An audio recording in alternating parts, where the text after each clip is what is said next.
Halo teman-teman, terima kasih yang udah klik video ini. Kembali lagi bersama saya Ade Setiawan. Di video kali ini saya akan melanjutkan sebuah cerita horor yang berjudul Gangguan Gaib dari Jin Islam. Buat teman-teman yang belum nonton part satunya, linknya saya taruh di deskripsi. Jadi kemarin itu kita sudah mendengar bahwa sosok jin tersebut fasih dalam membaca surat Al-Quran atau surat Yasin. Dan bagaimanakah asal muasal jin tersebut bisa menghantui keluarga Eneng? So, tanpa bersunda gurau, tanpa berlama-lama, siapkan dulu kopi, jauhi keramaian, duduk manis, dan simak cerita berikut ini.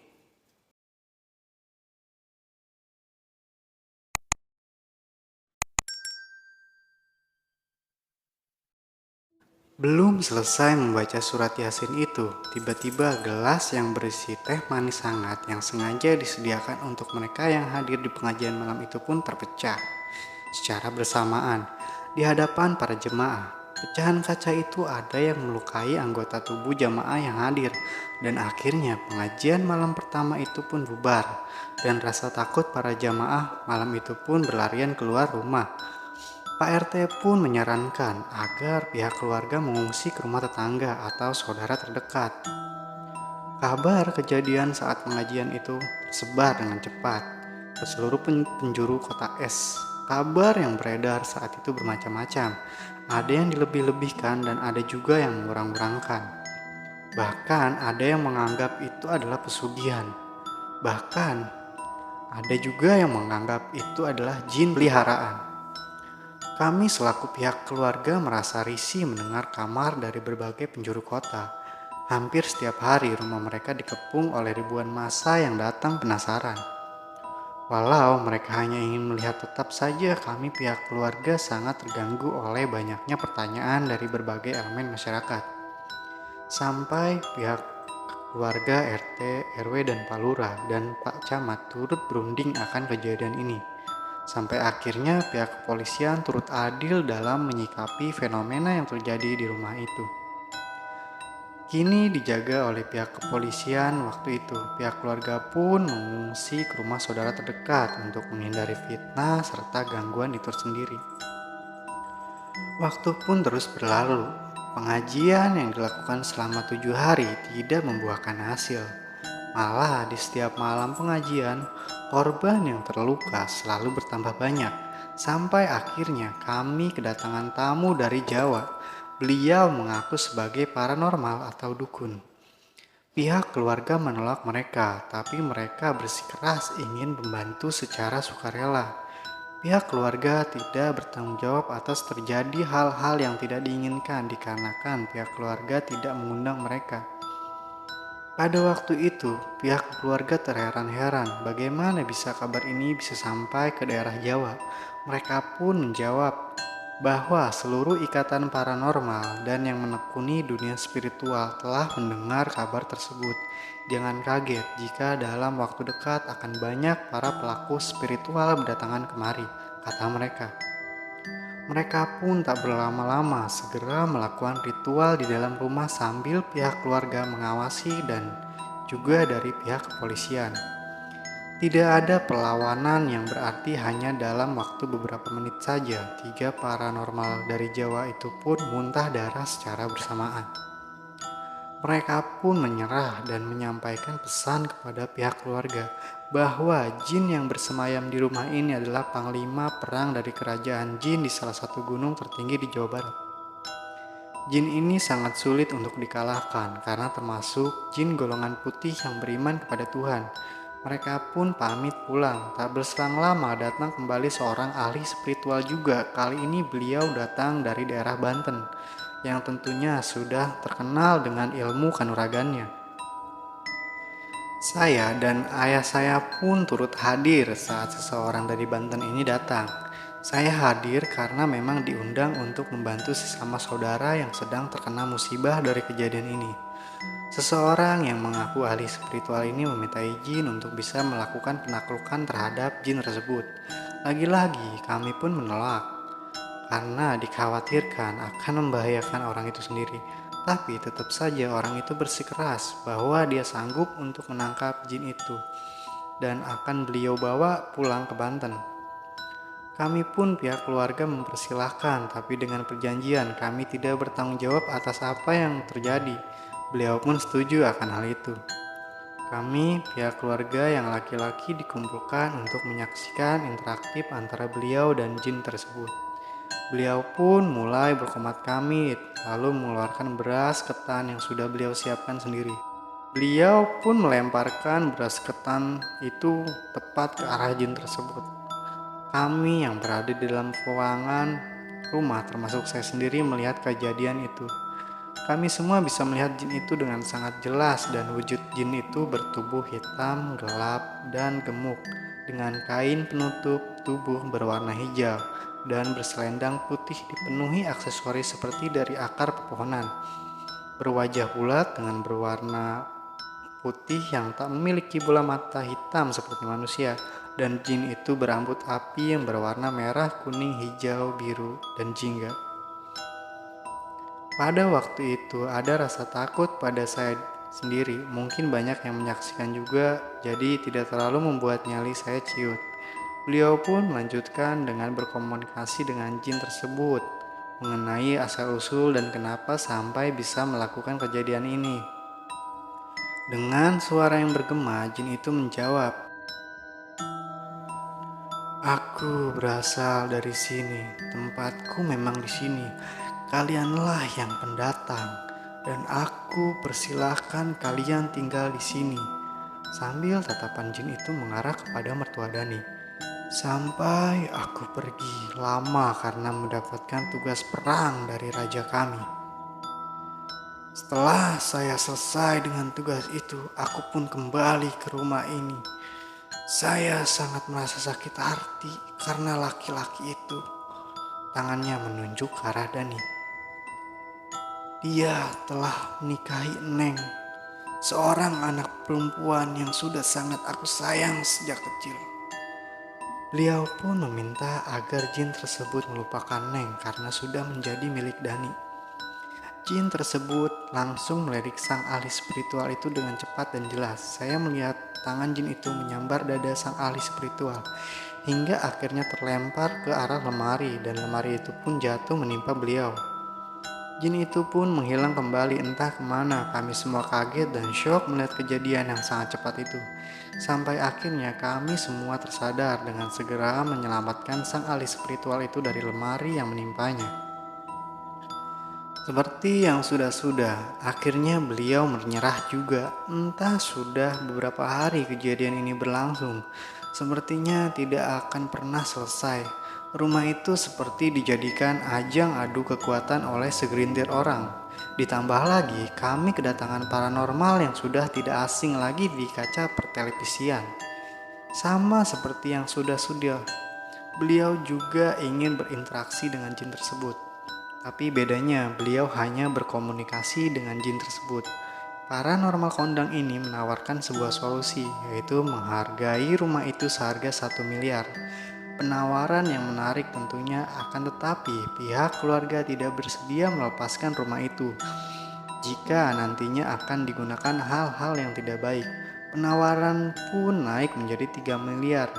Untuk sebuah rumah yang hanya bisa dilalui satu sepeda motor saja. Saya dan saudari-saudari yang lain mundur, dalam artian tidak ingin mempengaruhi si pemilik rumah. Kita menyerahkan keputusan itu kepada pemilik rumah. Dan akhirnya si pemilik rumah tetap pada pendirian dari awal, tidak menjual berapapun harganya.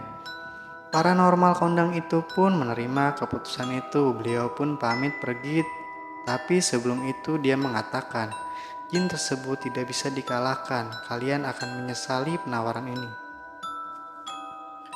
Waktu terus berlalu, kerugian pun terus bertambah banyak. Dani pun tidak tinggal diam. Dia nyalakan motor dan bergegas pergi. Dani pergi ke tempat di mana dia menempa ilmu, yaitu pesantren. Di sanalah beliau bercerita panjang lebar semua yang terjadi. Gurunya terdiam, matanya seperti menerawang dari jauh. "Jin itu seiman dengan kita, tentu saja. Kita berdoa kepada Sang Maha Pencipta yang sama," ucap gurunya. Dani pun kaget mendengar ucapan gurunya itu. Sepertinya beliau sudah mengetahui jin tersebut. Apa yang harus saya lakukan, guru? Gurunya terdiam, lalu berkata, jin itu sudah sangat marah karena perlakuan kalian yang ingin mengusir dan membunuh jin tersebut. Sebenarnya sakit hati dia akan hilang dengan sendirinya. Gangguan itu hanya luapan kekecewaannya saja. Lambat laun dia akan menerima hal itu. Sejatinya jin tersebut menyadari perbedaannya. Tidak ada cara lain, kita harus menghadapinya. Salah satu harus ada yang tewas. Pertanyaannya, siapa yang mau bertarung habis-habisan dengan jin tersebut? Tapi gurunya, bagaimana bisa manusia bertarung dengan jin dan bagaimana cara melawannya? Ucap Dani. Tunggu sebentar, Nadani.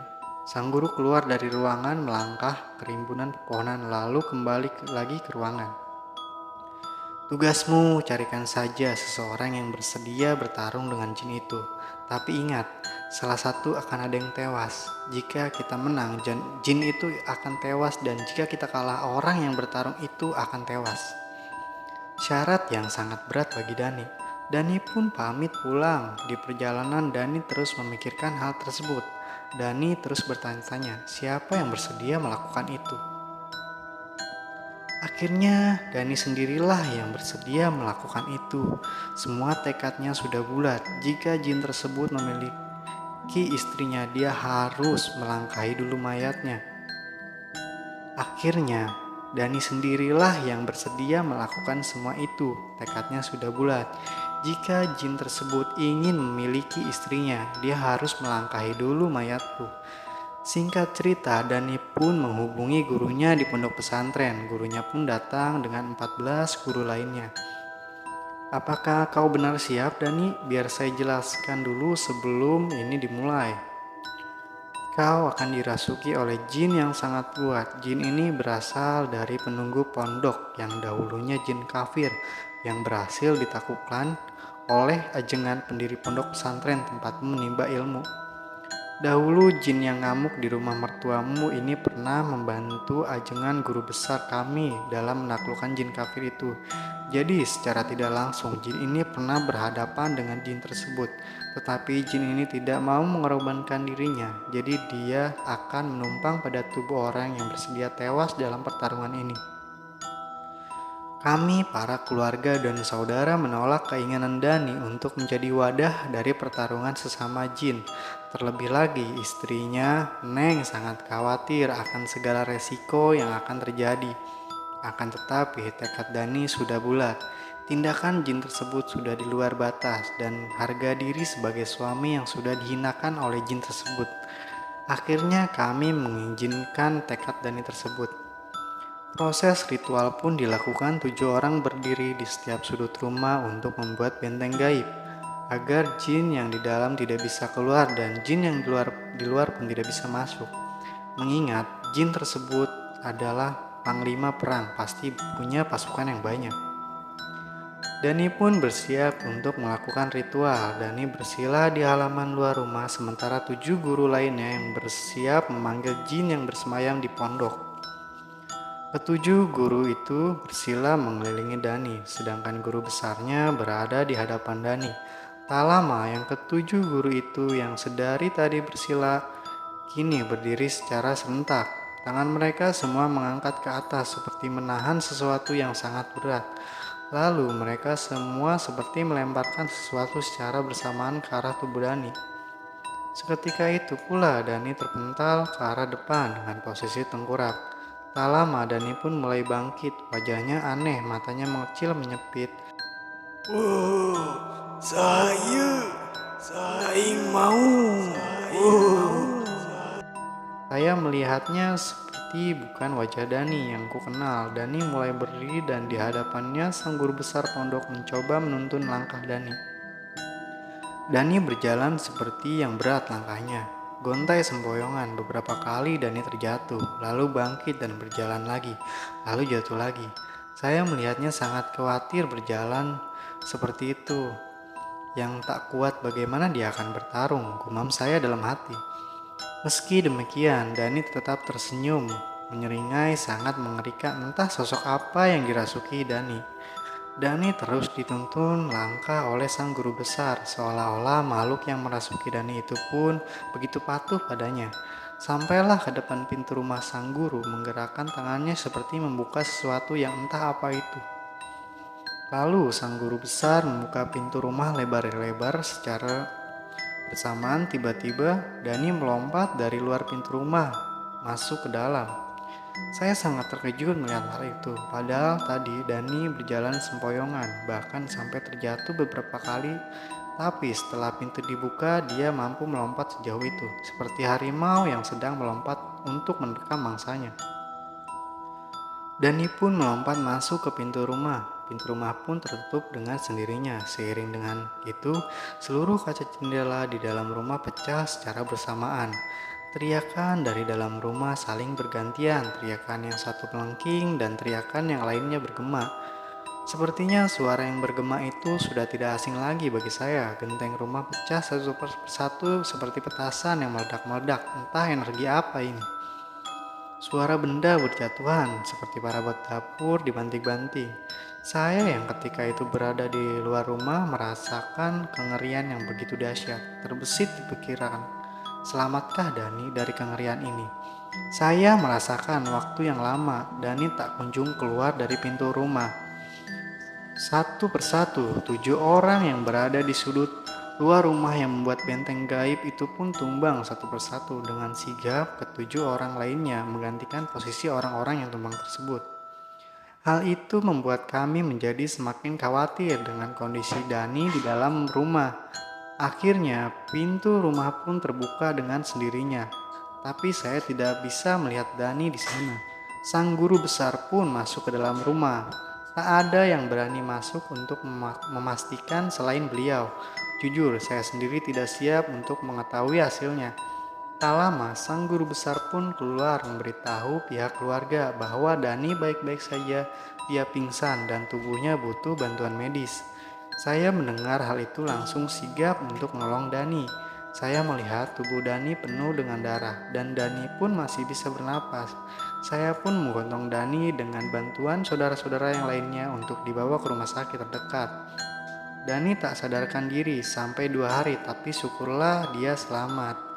Setelah peristiwa itu, tak ada lagi gangguan gaib sampai dengan hari ini. Dani dan istrinya Neng kini sudah mempunyai rumah sendiri dan beberapa anak. Tamat.